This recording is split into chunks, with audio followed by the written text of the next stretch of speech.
नमस्कार। प्रस्तुत है आज का चिंतन। सफलता की सिद्धि मनुष्य का जन्मसिद्ध अधिकार है। जो व्यक्ति अपने इस अधिकार की उपेक्षा करके यथा तथा जी लेने में ही संतोष मानते हैं, वे इस महामूल्यवान मानव जीवन का अवमूल्यन कर एक ऐसा सुअवसर को खो देते हैं जिसका दोबारा मिल सकना संदिग्ध है। अस्तु, उठिए और आज से ही अपनी वांछित सफलता को वर्ण करने के लिए उद्योग में जुट जाइए। पत्ता पीला पड़ा और झड़कर नीचे गिर पड़ा। देखने वालों ने उसे पत्ते का दोष और दुर्भाग्य बताया, पर जानने वालों ने जाना कि इस पतन को पूरे वृक्ष का परोक्ष समर्थन प्राप्त था। यदि वृक्ष के रसवाही तंतु समर्थ रहे होते तो पत्ते के जोड़ ढीले न पड़ते और वह असमय इस प्रकार अपने परिवार से विमुख होकर धूल न चाट रहा होता। पर पूरे पेड़ में घुसी विकृति को दोष कौन दे? पत्ते को ही कोस देना पर्याप्त मान लिया गया। यही जग की रीति है। पारिवारिकता में किसी के उत्थान पतन के लिए सारा तंत्र श्रेय अथवा दोष का भागीदार होता है। पृथ्वी पर भयंकर सूखा पड़ गया। वासुदेव ब्रह्मा से बोले, प्रभु, आपने पृथ्वी से पानी क्यों हटा लिया? ब्रह्मा ने कहा, वत्स, पृथ्वी पर जल अभी भी उतना ही है। समुद्र में तथा पहाड़ों पर झीलों और हिम के रूप में जमा है। पृथ्वीवासियों ने प्रकृति का संतुलन बिगाड़ दिया, अतः वितरण व्यवस्था बिगड़ गई है। तुम मदद करो, बादलों को जल देकर अपने साथ आवश्यकता के स्थानों तक पहुंचाकर बरसाओ। जल की कमी नहीं पड़ेगी। श्री राम के परम भक्त हनुमान उद्योग, उत्साह, साहस के साकार अवतार थे। संपूर्ण रामायण में वे एक महान योद्धा, कर्मठ, साहसी व्यक्ति के रूप में दिखाई देते हैं। राम काज में उन्होंने कभी प्रमाद नहीं किया।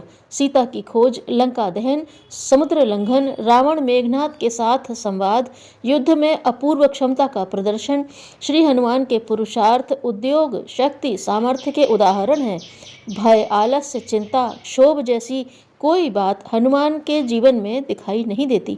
धर्म पक्ष का समर्थन करने के लिए, अन्यायी से लड़ने के लिए अपने जीवन का उत्सर्ग कर उन्होंने जनसाधारण के सामने अपना उज्जवल उदाहरण रखा।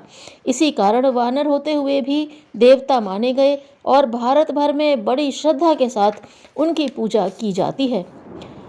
एक व्यक्ति संत सुकरात के पास बार बार संपन्नता का आशीर्वाद लेने जाता, पर वे उसे बहलाकर टाल देते। एक बार संत ने देखा वह व्यक्ति फल बेचने के लिए जा रहा है, तो स्वयं जाकर उसे संपन्नता का आशीर्वाद दिया।